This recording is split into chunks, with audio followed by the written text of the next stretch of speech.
Hello, hi, അസ്സലാമു അലൈക്കും. Minute.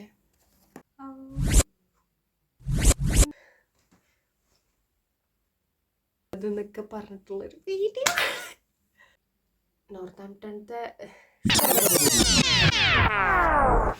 Hello, hi, അസ്സലാമു അലൈക്കും. Welcome to my YouTube channel. അപ്പോൾ ഇന്ന് ഞാൻ വന്നിട്ടുള്ളത്, ഞാൻ UK വന്നിട്ടിപ്പോൾ ഫെബ്രുവരി 20-ന് 1 ഇയറായി. അപ്പോൾ എൻ്റെ കോഴ്സ് ഓൾമോസ്റ്റ് ഫിനിഷ് ആവാനായി. അപ്പോൾ ഞാൻ ഇതുവരെക്കും എന്തൊക്കെ പാർട്ട് ടൈം ജോബ്സ് ആണ് ചെയ്തിട്ടുള്ളതെന്ന് ആണ് ഈ വീഡിയോയിൽ ഞാൻ നിങ്ങളായിട്ട് ഷെയർ ചെയ്യുന്നത്. സോ അപ്പോൾ ആസ് യു നോ, ഞാൻ യൂണിവേഴ്സിറ്റി ഓഫ് നോർത്താംപ്ടൺ എന്ന് പറയുന്ന യൂണിവേഴ്സിറ്റിയിലാണ് പഠിക്കുന്നത്. സോ ഞാൻ നോർത്താംപ്ടണിലാണ് റൂം എടുത്ത് ഞാൻ വന്നത്. അവിടെ എത്തി ഞങ്ങൾ പാർട്ട് ടൈം അന്വേഷിക്കാൻ തുടങ്ങി. ക്ലാസ് ആ സമയത്തൊക്കെ ഓൺലൈനിലാണ് ഉണ്ടായിരുന്നത്. എനിക്കിപ്പോഴും കുറേയൊക്കെ ഓൺലൈനിലാണ്, ഒരു ഇടയ്ക്കിടയ്ക്കൊക്കെയാണ് ഓഫ്ലൈൻ ഉണ്ടാവുള്ളൂ. അപ്പോൾ എനിക്ക് അങ്ങനെ ക്ലാസ് ഓഫ്ലൈൻ അധികം ഉണ്ടായിട്ടില്ല. സോ അങ്ങനെ ഞങ്ങൾ പാർട്ട് ടൈം, ഞാനും എൻ്റെ റൂംമേറ്റ് ഉണ്ട് റുബീന, ഞങ്ങൾ രണ്ടുപേരും ഡെയിലി എന്ന് രാവിലെ ആയാൽ ഞങ്ങൾ പാർട്ട് ടൈം അന്വേഷിക്കാൻ പോകുമായിരുന്നു. അവൾ ആദ്യം അന്വേഷിക്കാൻ തുടങ്ങിയിരുന്നു. പക്ഷേ ഒന്നും റെഡി ആവുണ്ടായിരുന്നില്ല. ഇൻഡീഡിൽ നിന്നൊക്കെ ഞങ്ങൾ അപ്ലൈ ചെയ്തു, അവിടെ നിന്നൊക്കെ കോൾസ് വരും. അപ്പോൾ അവർക്കൊക്കെ എന്താ ഫുൾ ടൈമേഴ്സിനെയാണ് വേണ്ടത്. അപ്പോൾ നമ്മൾ സ്റ്റുഡൻസ് അല്ലേ, നമുക്ക് 20 hours അല്ലേ ചെയ്യാൻ പാടുള്ളൂ. സോ ആർക്കും അത്ര 20 hours ചെയ്യുന്ന പാർട്ട് ടൈം ചെയ്യുന്ന ആൾക്കാരെ വേണ്ട, എല്ലാവർക്കും ഫുൾ ടൈമേഴ്സിനെയാണ് വേണ്ടത്. സോ അങ്ങനെ എന്താ പറയുക, ഒരു മാസം കഴിഞ്ഞു, 1.5 മാസം കഴിഞ്ഞു. ഞങ്ങൾ രണ്ടുപേരും ഭയങ്കര നിരാശായി ഞങ്ങൾക്ക് രണ്ടുപേർക്കും. അവൾക്ക് ടെൻഷനും ഒക്കെ ആയി, എനിക്കും ടെൻഷനുണ്ട്, പക്ഷേ കിട്ടുന്നുള്ളൊരു പ്രതീക്ഷ ഉണ്ടായിരുന്നു. അങ്ങനെ ഞാൻ എല്ലാ ജോബിൻ്റെയും ചെയ്ത ജോലിയുടെ ഒക്കെ വീഡിയോ ക്ലിപ്പിങ്സ് എടുത്ത് വെച്ചിട്ടുണ്ട്. അതൊക്കെ ഞാൻ ഇതിൽ ആഡ് ചെയ്യാം. ഫസ്റ്റ് ഞങ്ങൾ എന്നിട്ട് അവസാനം പണ്ടൊരു വീഡിയോ ഞാൻ ഇട്ടിട്ടുണ്ടായിരുന്നു, എന്താ പാർട്ട് ടൈം അന്വേഷിച്ച് ഞങ്ങൾ നോർത്താംപ്ടൺ തെരുവിലൂടെ എന്ന് പറഞ്ഞിട്ട്. അപ്പോൾ ആ വീഡിയോയിൽ ഞങ്ങൾ അവസാനം എത്തുന്ന സ്ഥലമുണ്ട്, അന്വേഷിച്ച് ഞങ്ങൾ വീടാന്തരല്ല, കടാന്തരം എല്ലാ കടകളിലും ഷോപ്പുകളിലും കെയർ ഹോംസിലും എല്ലാം നേരിട്ടിട്ട് പോയി ജോബ് അന്വേഷിച്ചു. എന്തെങ്കിലും പാർട്ട് ടൈം ജോബ് ഉണ്ടോ, വേക്കൻസി ഉണ്ടോ, അവൈലബിലിറ്റി ഉണ്ടോ എന്ന് ചോദിച്ചിട്ട്. അങ്ങനെ അവസാനം ഞങ്ങളുടെ റൂം ഓണർ ഒരു ബയ്യ ഉണ്ടായിരുന്നു. ബയ്യ മുഖേന ഒരു റെസ്റ്റോറൻറ്റ് എന്ന് പറഞ്ഞാൽ ഒരു ടേക്ക് അവേ ആണ്. അതായത് ഫ്രൈഡ് ചിക്സ് എന്നാണ് ആ കടയുടെ പേര്. അവിടെ ഒരു പാകിസ്ഥാനി ബയ്യ തന്നെയാണ് അവിടുത്തെ ഓണറും. ആ ബയ്യക്ക് വിളിച്ച് പറഞ്ഞിട്ട് ഞങ്ങൾക്ക് രണ്ടുപേർക്കും ഒരു ജോബ് സെറ്റാക്കി തന്നു. അങ്ങനെ ഞങ്ങൾ അങ്ങോട്ട് പോയി. അവിടെ പോയിട്ട് ഞങ്ങളോട് പറഞ്ഞു നാളെ തന്നെ കയറിക്കോന്ന്. അങ്ങനെ ഞാനും അവളും പിറ്റേ ദിവസം തന്നെ കയറി. അപ്പോൾ അവിടെ എന്താ പണിയായിരുന്നു വെച്ചാൽ, നമ്മൾ ഫ്രൈസ് ഉണ്ടാക്കുക, ചിക്കൻ മാരിനേറ്റ് ചെയ്ത് എന്താ പറയുക ഫ്രൈ ചെയ്യുക, അത് പാക്ക് ചെയ്യുക, ഓർഡർ എടുക്കുക, എല്ലാം നമ്മൾ ചെയ്യണമായിരുന്നു. അപ്പം അന്നൊക്കെ എന്ന് പറഞ്ഞാൽ ഓർഡർ എടുക്കാനൊക്കെ പേടിയാണ്. ഒന്നാമത് ഇവർ പറയുന്നത് മനസ്സിലാവില്ല, രണ്ടാമത് നമ്മൾ ആദ്യമായിട്ടാണ് പൗണ്ടൊക്കെ കാണുന്നത്. സോ ബാക്കി കൊടുക്കേണ്ടതും, പിന്നെ ഒരു സിസ്റ്റത്തിൽ അവർക്ക് കുറേ എഴുതിയിട്ട് കുറേ എന്താ പറയുക, ആ ഫുൾ ഐറ്റംസ് ഒന്നും അവിടെ ഇല്ല, എന്നാലും കുറേ ഇതുണ്ട്, അതൊക്കെ നമ്മൾ പഠിക്കണം. അതായത് ഓരോ സെക്ഷൻ, ഡ്രിങ്ക്സിൻ്റെ ഒരു സെക്ഷൻ ഉണ്ടാവും, ഫ്രൈസിൻ്റെ ഒരു സെക്ഷൻ ഉണ്ടാവും, ചിക്കൻ വിങ്സിൻ്റെ ഒരു സെക്ഷൻ ഉണ്ടാവും, ബർഗർ, റാപ്പ്, അങ്ങനെ കുറേ ഐറ്റം ഉണ്ടായിരുന്നു. അപ്പോൾ അതൊക്കെ വേറെ വേറെ സെക്ഷനിൽ. അപ്പോൾ ഇവർ പറയുമ്പോഴത്തേന് നമ്മൾ ടും ടും ടും ടും ടും അങ്ങനെ ഓർഡർ എടുക്കണം.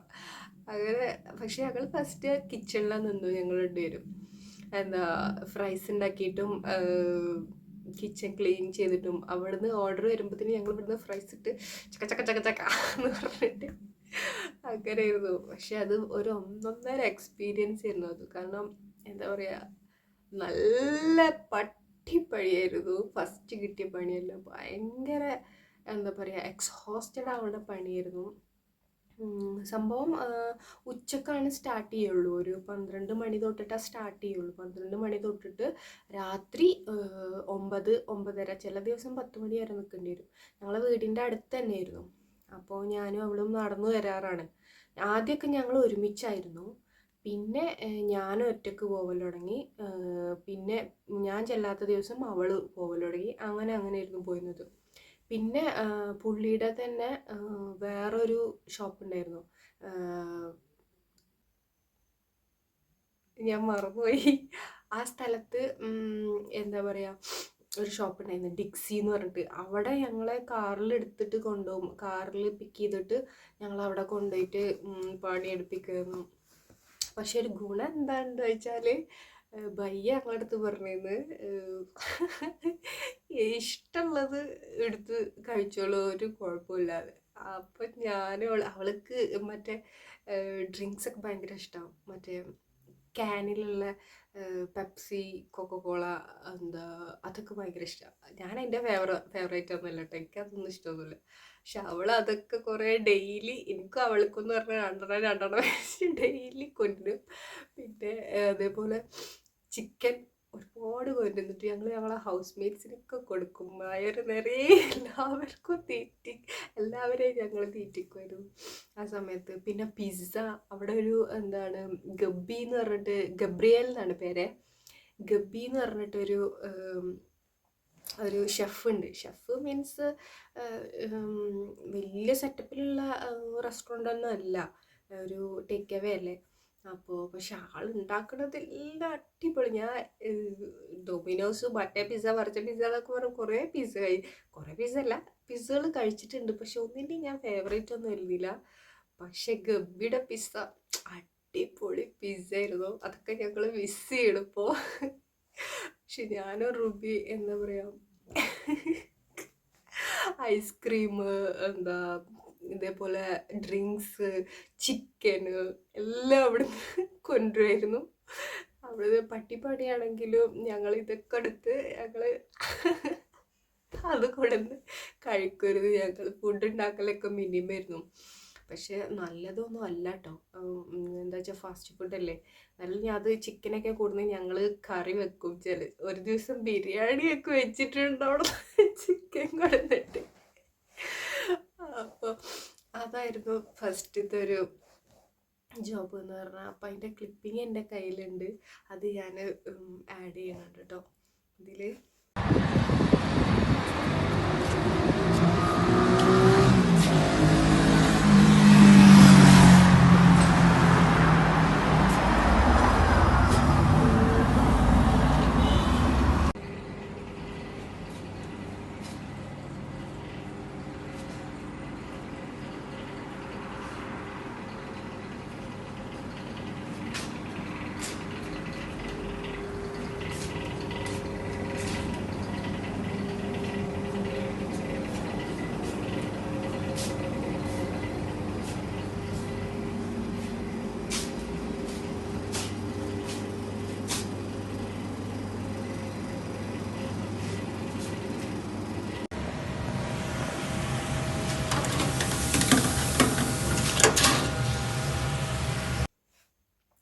അങ്ങനെ അവിടുന്ന് കുറേ പേരെ ഞങ്ങൾ പരിചയപ്പെട്ടു. അവിടെ മൊയ്ൻ എന്ന് പറഞ്ഞിട്ടൊരു ബ്രദർ ഉണ്ടായിരുന്നു. ഒരു എന്താ പറയുക, അഫ്ഗാനിസ്ഥാനിയാണ് ഓന് തോന്നുന്നു. നോർത്ത് ഇന്ത്യ, അഫ്ഗാനിസ്ഥാൻ എവിടോ ആണ്. അമ്പോ, ഞങ്ങളെ 2 പേരെ ചീത്ത പറഞ്ഞ പൊള്ളിക്കും. ഞാൻ ചീത്ത പറഞ്ഞാൽ ഞാൻ മിണ്ടാതെ കേട്ട് നിൽക്കും. ചീത്ത പറയണെന്ന് വെച്ചാൽ അവനക്ക് ഭയങ്കര ദേഷ്യമാണ്. പെട്ടെന്ന് ചെയ്തിട്ടില്ലെങ്കിൽ അവനക്ക് ഭ്രാന്ത് പിടിക്കും. അപ്പോൾ 2 ഫ്രൈസ് 2 ചിക്കൻ, അത് ഇത് പറഞ്ഞ് മിക്സ് ചെയ്തെന്ന് പറഞ്ഞു. നമ്മൾ ആദ്യമായിട്ട് കേൾക്കുന്ന ടേംസ് ഉള്ളത്. അപ്പോൾ എന്താണ്, ചില സമയത്ത് ഞാൻ ബർഗർ പാക്ക് ചെയ്തിട്ട് കൊടുത്ത് ഞാൻ റാപ്പ് ഉണ്ടാക്കും. അങ്ങനെയൊക്കെ ചെയ്തിട്ടുണ്ട്. അപ്പോൾ ഞാൻ ചീത്ത പറഞ്ഞാൽ ഞാൻ മിണ്ടാതെ കേട്ട് നിൽക്കും. പക്ഷേ റുബി അങ്ങനെയല്ല. റുബി ചീത്ത പറഞ്ഞാൽ റുബി അങ്ങോട്ട് തട്ടിക്കയറും ഓരോട്ട്. പക്ഷെ ഒരു എന്താ പറയുക, നല്ലൊരു ബ്രദർലി ആയിട്ടുള്ളൊരു കണക്ഷനായിരുന്നു അവരായിട്ട്. കാരണം ഞങ്ങൾ നല്ല അടികൂടി ചെയ്യുന്നുണ്ട്, പിന്നെ നല്ല സന്തോഷത്തിൽ എന്താ പറയുക ഷെയർ ചെയ്യും. പിന്നെ നോമ്പെടുക്കണ അന്ന്, നോമ്പുള്ള സമയത്തൊക്കെ ഞാൻ അവിടെ വർക്ക് ചെയ്തിട്ടുണ്ട്. സുന്നത്ത് നോമ്പുള്ള സമയത്ത് കേട്ടോ. സുന്നത്ത് നോമ്പൊക്കെ ഉള്ള സമയത്ത് എന്താണ് എനിക്ക് പുറത്തുനിന്ന് ആപ്പിളും വെള്ളവും ഒക്കെ വാങ്ങിച്ചു കൊടുന്ന് തരും. എന്താണ് നോമ്പുറക്കെന്ന് പറയും. ഇത് കലിപ്പൻ എന്ന് പറഞ്ഞാൽ അമ്മാരി കലിപ്പനാട്ടോ. അങ്ങനത്തെ ഒരു ഇതൊക്കെ ഉണ്ടായിരുന്നു. പിന്നെ അവിടുത്തെ പയ്യുണ്ട്, അവിടുത്തെ കാരണവര്. അപ്പോ അയാളെ കണ്ടാൽ ഞങ്ങൾ രണ്ടാളും ഉള്ളിൽ പെടക്കായിരിക്കും. കാരണം എന്താ വെച്ചാൽ അയാളും ഒരു വീരപ്പനാണ്. അയാൾ വന്നിട്ട് റുബീന സാരിയോ അങ്ങനെ എങ്ങനെ നിങ്ങൾ ട്രെയിൻ ചെയ്തിട്ടും ഞങ്ങളെ നല്ല അടങ്ങറാക്കിക്കണം കേട്ടോ. 5-6 ദിവസം ട്രെയിനിങ് ചെയ്തിക്കണം പേയ്മെൻ്റ് ഇല്ലാണ്ട്. പക്ഷെ എപ്പോഴും ഞങ്ങൾക്ക് സ്നേഹം തന്നെ ഉള്ളൂ കേട്ടോ. അങ്ങനെയൊക്കെ ആണെങ്കിലും ഞങ്ങൾക്ക് ആദ്യമായിട്ട് ജോബ് തന്ന ആളല്ലേ. അങ്ങനെ വീരപ്പനെ ഞങ്ങൾ ഇപ്പോഴും മറക്കില്ല, ഞങ്ങൾ വീരപ്പൻ എന്നാ പറയാ. അങ്ങനെ അങ്ങനെ എങ്ങനെ എന്താ വെച്ചാൽ ഇങ്ങനെ ഇവർ നമ്മളെ പിക്ക് ചെയ്തിട്ട് കൊണ്ടുപോയിട്ട് എന്താ 12 മണി വരെയൊക്കെ വർക്ക് ചെയ്യിപ്പിക്കുമായിരുന്നു. ഇങ്ങനെ ഇതിൽ എന്താ പറയുക റെസ്റ്റോറൻറ്റിൽ. അപ്പോൾ അവിടെ കൊണ്ടുപോകുന്നത് ഞങ്ങൾക്ക് തീരെ ഇഷ്ടമുണ്ടായിരുന്നില്ല. അവിടുത്തെ ആൾക്കാരൊന്നും എന്താ പറയുക, കുറേ ആൾക്കാരുണ്ടായിരുന്നു അവിടെ. റഷ് ആയിരുന്നു. ആ ഒരു ഭയങ്കര ബിസി ആയിട്ടുള്ളൊരു ഇതായിരുന്നു ഡിക്സി എന്ന് പറഞ്ഞിട്ട്. അങ്ങനെ ഞങ്ങൾക്ക് ഷിഫ്റ്റൊക്കെ കുറയാൻ തുടങ്ങി. റുബിക്ക് ഇവിടെ കിട്ടും, ഇന്നെ അങ്ങോട്ട് പിക്ക് ചെയ്ത് കൊണ്ടുപോകും. അങ്ങനെയൊക്കെ ആയിരുന്നു അവിടെ. ഞാൻ അത്ര കംഫർട്ടബിൾ ആയിരുന്നില്ല അവിടെ വർക്ക് ചെയ്യാനും. അങ്ങനെ പിന്നെ ഞാൻ പറഞ്ഞല്ലോ മറ്റേ ഫ്രൈ ചിക്സ് എന്ന് പറഞ്ഞിട്ടുള്ള റെസ്റ്റോറൻറ്റിൽ വർക്ക് ചെയ്തിരുന്നു. ആ സമയത്ത് ഞങ്ങൾക്ക് ഷിഫ്റ്റ് കുറഞ്ഞ സമയത്ത് എന്താ പറയുക, ഞങ്ങൾക്ക് പരസ്യം ചെയ്യണമല്ലോ.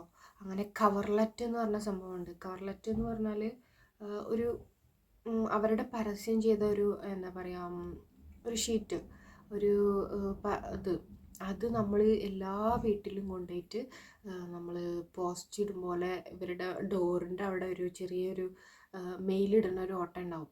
നമ്മളെ നാട്ടിലത്തെ പോലെയല്ല, അവിടെ ചെറിയൊരു ഓട്ടം, ഒരു സെക്ഷൻ ഉണ്ടാവും. അപ്പോൾ അതിൻ്റെ ഉള്ളിൽ കൂടെ ഇങ്ങനെ ഇടണം. അങ്ങനെ അതിടാൻ കുറേ ദിവസം ഞങ്ങൾ പോയി. ഞാൻ ഒറ്റയ്ക്ക് ഇന്നൊരു സ്ഥലത്തേക്ക് വിടും. റുബി അത് എടുത്തുക്കണം, കാർലറ്റിൻ്റെ ജോബ് ചെയ്തിക്കണമെന്ന് എനിക്കറിയില്ല കേട്ടോ. എനിക്ക് ഓർമ്മയില്ല അവൾ ചെയ്തത്. ഞാൻ ചെയ്തിട്ടുണ്ട്. ഓരോ ദിവസം 2000 വീട്, 1500 വീട്, അതൊക്കെയാണ് ഞങ്ങളെ ടാർഗറ്റ്. ഞങ്ങൾ വീരപ്പൻ ഞങ്ങളോട് പറയും ഇത്ര വീടുകൾ നിങ്ങൾ കവർലെറ്റ് ഇടണമെന്ന്. അങ്ങനെ സുബൈർ ഭയ്യ എന്ന് പറഞ്ഞിട്ട് അവിടുത്തെ ഡെലിവറി ചെയ്യുന്ന ഭയ്യുണ്ട്. ഭയ്യ ഞങ്ങളെ ഓരോ സ്ട്രീറ്റിൽ എന്നെ കേട്ടോ ഓരോ സ്ട്രീറ്റിൽ ഇറക്കി വിടും. ഇങ്ങനത്തെ കവർലെറ്റ് ആയിട്ട് ഒരു ലോഡ് കവർലെറ്റ് ബാഗിലിട്ടിട്ട് ഓരോ സ്ട്രീറ്റിൽ ഇറക്കി വിടും. അപ്പോൾ ആ ഏരിയയിൽ 500 വീടുണ്ടെങ്കിൽ ആ 500 വീടിൽ ഞാൻ നടന്ന് ഇതേപോലെ കവർലെറ്റ് ഇങ്ങനെ ഇടും. അപ്പോൾ ഇടുന്നത് കുഴപ്പമില്ല, നടക്കണം, ഇതൊക്കെ തൂക്കി നടന്നിടണം, അത് കുഴപ്പമില്ല. പക്ഷെ പ്രശ്നം എന്താ വെച്ചാൽ അവിടെ പട്ടികളുണ്ടാവും. അധിക വീട്ടിലും പട്ടികളുണ്ടാവും. സോ ഞാനിത് ഇടാൻ ചെല്ലുമ്പോഴത്തേന്, ഞാൻ അവിടേക്ക് എത്തുമ്പോഴത്തേന് ഇവന്മാർ ഇങ്ങനെ കുരക്കാൻ തുടങ്ങും പട്ടികൾ. അപ്പോൾ ഞാൻ ഇടും, ഓടും. ചിലതൊക്കെ മേത്തക്കണ്ട് വരും, അമ്മാരി കുരക്കും. നമ്മളെ എന്താ പറയുക, ഞാൻ ഓരോ വീട്ടിലും കയറുമ്പോൾ ഇങ്ങനെ പേടിച്ചിട്ടാണ് കയറുക.